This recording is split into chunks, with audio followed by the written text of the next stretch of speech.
नमस्कार। मैं Dinesh Kumar TV 15 news के लिए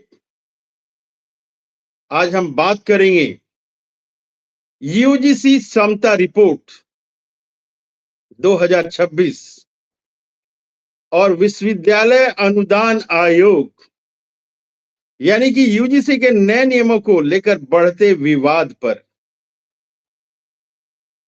हाल ही में मैं अंबेडकर छात्रावास गया था, जहां पे दलित छात्रों ने केंद्र सरकार द्वारा यूजीसी नियमों पर किए गए बदलाव पर अपनी राय साझा की।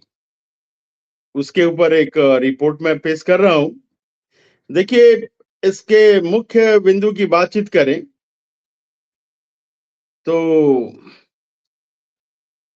इक्विटी कमेटी जो है, समता कमेटी का जो गठन किया गया है, इसके बारे में बातचीत की गई। सरकार ने विश्वविद्यालयों में भेदभाव को रोकने के लिए जो है समता कमेटी बनाई, इक्विटी कमेटी, और इक्विटी स्क्वाड बनाने का भी जो है प्रस्ताव रखा है। देखिए, अगर हम लोग जो उत्पीड़न के मामले हो रहे हैं, के बारे में कहा जा रहा है कि उत्पीड़न के जो मामले हैं, करीब पिछले 5 सालों में 118% से ज़्यादा जो है उत्पीड़न की केस बढ़ गई है। तो पिछले 5 वर्षों में दलित छात्रों के खिलाफ उत्पीड़न की जो है ये 118% केस बढ़ गया है। इसी को देखते हुए ये नियम बनाया गया है।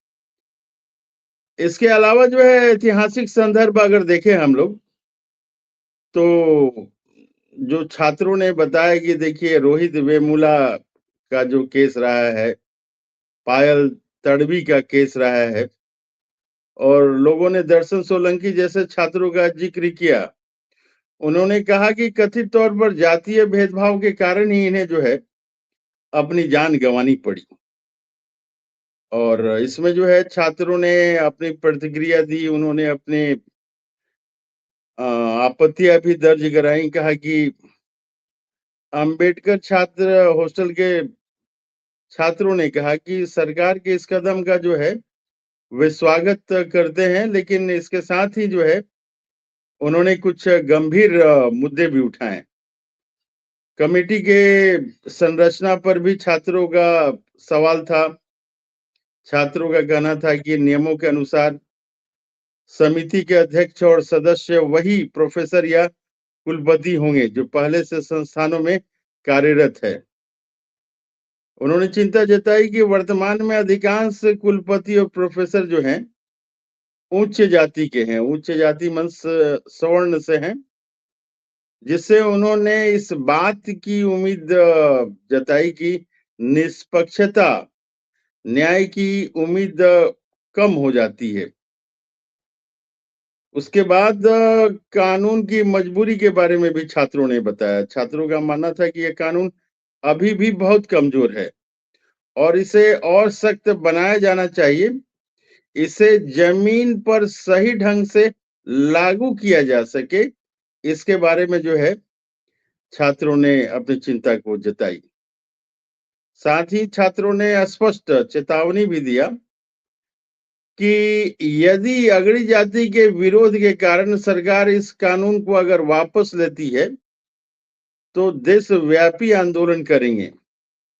उन्होंने स्पष्ट रूप से कहा कि 85% बनाम 15% की लड़ाई बताई। उन्होंने कहा कि ये 15% जो अभी रोडों पे हल्ला गुल्ला कर रहे हैं, इन्हें पता नहीं कि 85% जब आएंगे तो क्या कंडीशन होगी, क्या दृश्य प्रदृश्य होगा। उन्होंने स्पष्ट कहा कि देखिए, प्रैक्टिकल जब होती हैं तो जो एससी एसटी ओबीसी के जो छात्र हैं, उनके साथ अंकों का भेदभाव किया जाता है। कुछ छात्रों ने अपना व्यक्तिगत अनुभव साझा करते हुए आरोप लगाया कि उन्हें प्रैक्टिकल और वाइवा में केवल उनकी जाति के कारण ही जो है कम अंक दिए गए। खैर, बहरहाल जो भी बात हो, ये तो छात्रों की बातचीत हुई। लेकिन कंक्लूजन निष्कर्ष जो है इस पर आते हैं कि एक तरफ जो है सरकार इसको समानता लाने की दिशा में एक बड़ा कदम बता रही है, वहीं छात्र समुदाय जो इसे पारदर्शिता और दलित पिछड़े वर्ग के प्रतिनिधि की मांग कर रहा है। अब देखना यह होगा कि यह समता रिपोर्ट केवल कागजों तक ही सीमित रहेगा या विश्वविद्यालय के माहौल में वास्तविक बदलाव लाएगा। तो ये जो है समय ही बताएगा कि आगे जो है इसके ऊपर क्या हो रहा है। जो अभी तक कहे जा रहे थे कि सवर्णों को ऐसा जनरली कहा जाता है कि ये बीजेपी के काफी प्रशंसक हैं, काफी सपोर्टर है, इन्हीं के बलबूते पे पार्टी चल रही है। तो कुछ लोग जो हैं ऐसे विरोध प्रदर्शन की भी बात बोल रहे हैं। कुछ गांव घरों में तो ऐसा लिखा गया है कि ये सामान्य वर्ग के घर हैं, बीजेपी वाले यहाँ नहीं आए।